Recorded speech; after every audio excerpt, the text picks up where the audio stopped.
Hello students. So today we are going to discuss another question from JEE 2020. 7 जनवरी को पूछा गया था second shift के अंदर. ठीक है, तो क्वेश्चन क्या कहता है, क्वेश्चन देखते हैं हम सबसे पहले.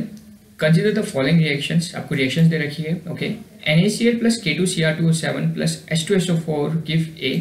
ओके, फिर A. ओके, जो A मिला है वो फिर NaOH के साथ रिएक्ट कर रहा है, will give B. And then जो B मिला है वो H2SO4 एंड H2O2 डाइल्यूट के साथ रिएक्ट करके क्या बना रहा है, C बना रहा है. ठीक है, तो हमारे पास A, B और C तीन हमारे कंपाउंड्स बन रहे हैं. तो आपसे बोला गया था sum of the total number of atoms in one molecule each of A, B and C is. Okay, तो आपको सबसे पहले इनके A, B और C फाइंड आउट करना है. उसके बाद एक मॉलिक्यूल के अंदर लेके कितने एटम्स है वो लिख के काउंट करके आपको आंसर बताना है. ठीक है, तो क्वेश्चन इनऑर्गेनिक केमिस्ट्री का है और पूरा का पूरा रिएक्शन बेस्ड क्वेश्चन है. अगर आपको रिएक्शन पता है तो एक क्वेश्चन बहुत जल्दी बनेगा, और अगर रिएक्शन नहीं पता है तो इस क्वेश्चन को आप नहीं कर पाओगे. ठीक है, तो कह सकते हो बहुत सिंपल भी और बहुत टफ भी है. बात समझ आ रही है? सिंपल क्यों है? क्योंकि अगर रिएक्शन पता है, डायरेक्ट रिएक्शन में बेस्ड क्वेश्चन है जो क्लास में हमने बता रखी है. रिएक्शन अभी मैं बताऊंगा तो आप लोग को याद भी आ जाएगा. और अगर रिएक्शन नहीं पता है तो ये क्वेश्चन कर पाना बहुत ज़्यादा मुश्किल हो जाएगा. ठीक है, ओके, तो बात करते हैं पहली रिएक्शन की. पहली रिएक्शन क्या है, NaCl plus K2Cr2O7 plus H2SO4 concentrated के साथ रिएक्ट कर रहा है. तो जैसे आपको K2Cr2O7 और H2SO4 दिखता है तो हम कौन सा टेस्ट बोलते हैं इसको? कौन सा बेटा? Chromyl chloride. Yes, this is your chromyl chloride test. तो जो कंपाउंड बनेगा क्या बनेगा? वो क्रोमाइल क्लोराइड बनेगा. रेड ऑरेंज कलर का, ऑरेंज रेड कलर का बनेगा. CrO2Cl2, this is your chromyl chloride. और किस कलर का मिलेगा ये? इसका नाम भी लिख देता हूँ, chromyl chloride. Red orange colour का. ओके, जिस कलर का मिलेगा उसी कलर से मैंने नाम भी लिख दिया इसका. This is your chromyl chloride, red orange colour का मिलेगा. And this is your A. इतनी बात समझ आ गई? ओके, इसका स्ट्रक्चर किस टाइप का होगा, स्ट्रक्चर भी इसका देख लेते हैं. तो ये स्ट्रक्चर होगा आपका CrO2Cl2 का. Cr डबल बॉन्ड हो एंड Cl एक प्लेन के अंदर रहेगा और एक प्लेन के बाहर रहेगा. ठीक है, तो जिसको नहीं पता है वो लोग स्ट्रक्चर यहाँ से ड्रॉ कर सकते हैं, इस रिएक्शन को भी ड्रॉ नोट कर सकते हैं. ठीक है, तो A मिल गया. नाउ जो A है वो किसके साथ रिएक्शन कर रहा है? NaOH के साथ रिएक्शन कर रहा है. तो CrO2Cl2 NaOH के साथ रिएक्शन करेगा. तो जैसे ही सोडियम हाइड्रोक्साइड या कोई भी बेस डालते हैं तो यहाँ Na जुड़ जाएगा और ये क्या बना देगा? सोडियम क्रोमेट बना देगा. ठीक है, अगर K होता तो क्या बनाता? पोटेशियम क्रोमेट बनाता. पर यहाँ Na है तो Na मतलब सोडियम क्रोमेट बनाएगा. तो Na2CrO4 ये कौन से कलर का मिलता है आपको? येलो कलर का मिलता है. तो सोडियम क्रोमेट मिल गया येलो कलर का, तो येलो कलर से मैंने इसका नाम लिख दिया. ठीक है, तो येलो कलर का आपको सोडियम क्रोमेट तैयार हो जाएगा. इसका भी स्ट्रक्चर देख लेते हैं. यहाँ पे एक आयनिक कंपाउंड होता है, तो ये इसका स्ट्रक्चर है. 2Na प्लस और CrO4 हो गया 2 माइनस. ये टेट्राहेड्रल टाइप में अरेंज रहते हैं अंदर इसके. और ये आपका आयनिक कंपाउंड चार्ज बैलेंस हो गया +2 एंड टोटल -2. ठीक है, तो इसलिए यहाँ पर न्यूट्रल है, कोई चार्ज नहीं दिख रहा है आपको. ओके, नाउ थर्ड रिएक्शन में आते हैं हम. जो B बन गया हमारा, B किसके साथ रिएक्शन कर रहा है? H2SO4 के साथ और H2O2 के साथ. ओके, मैं इसको इंडिविजुअल करवाता हूँ. पहले B को मैं करवाता हूँ H2SO4 के साथ. तो Na2CrO4 H2SO4 के साथ करेगा तो ये क्या बनाएगा? डाइक्रोमेट बनाएगा. सिंपल है, एसिड के साथ रिएक्शन करेगा, डाइक्रोमेट बना देगा Na2Cr2O7. इसको हम क्या बोलते हैं? और डाइक्रोमेट किसका है? Na का, मतलब सोडियम का, तो उसको बोलेंगे सोडियम डाइक्रोमेट. K का होता तो पोटेशियम डाइक्रोमेट. ठीक है, this is not your C. अभी H2O2 डालना बाकी है. देखो H2O2 बचा हुआ है. तो नाउ जो सोडियम डाइक्रोमेट है इसमें H2O2 डालेंगे और आपका क्या बन जाएगा? इसमें CrO5 बन जाएगा. ठीक है, आपका तैयार हो गया CrO5. ये भी आपको पता है डीप ब्लू कलर का होता है.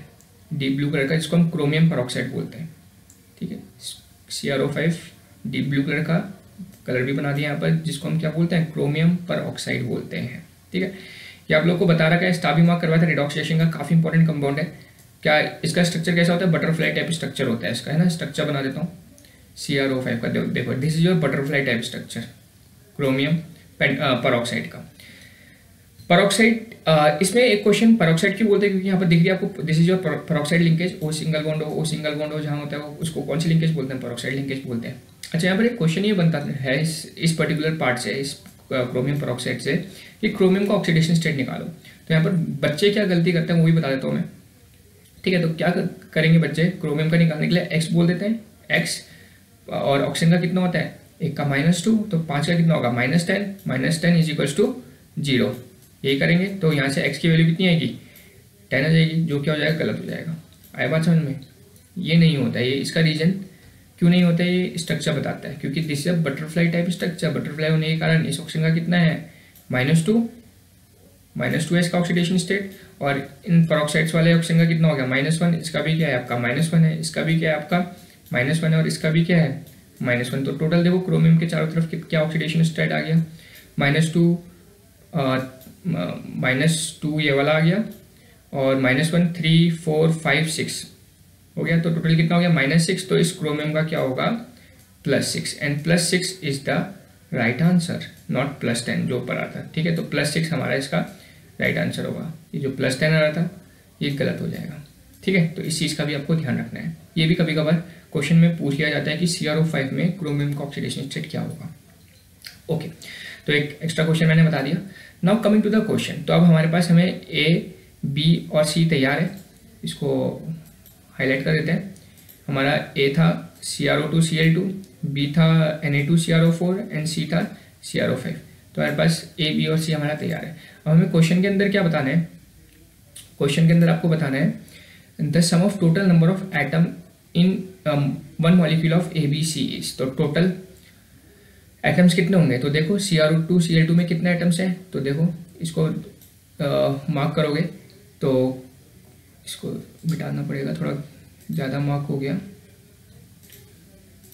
ओके, तो CrO2Cl2 को अगर हम देखते हैं तो कितने एटम्स है इसके अंदर, तो 2 क्लोरीन के एटम, 2 ऑक्सीजन के एटम, 1 क्रोमियम के एटम, मतलब इसके कितने एटम होगा टोटल 5। ये हो गया CrO2Cl2 के अंदर 5 हो गया। इसके अंदर देखोगे तो कितना हो गया, देखो 4 ऑक्सीजन के, 1 क्रोमियम का, 2 सोडियम का, तो कितना हो गया 4 + 2 6 + 1 7। तो इसके अंदर कितने हो गए आपके 7 हो गए। और CrO5 के अंदर देखोगे तो कितने हो गए, ऑक्सीजन के 5 और क्रोमियम का 1, मतलब 5 + 1 6। इसके अंदर कितना हो गया आपका 6 हो गया। ठीक है, तो इनको ऐड करो, टोटल आइटम कितने हो जाएंगे A + B + C।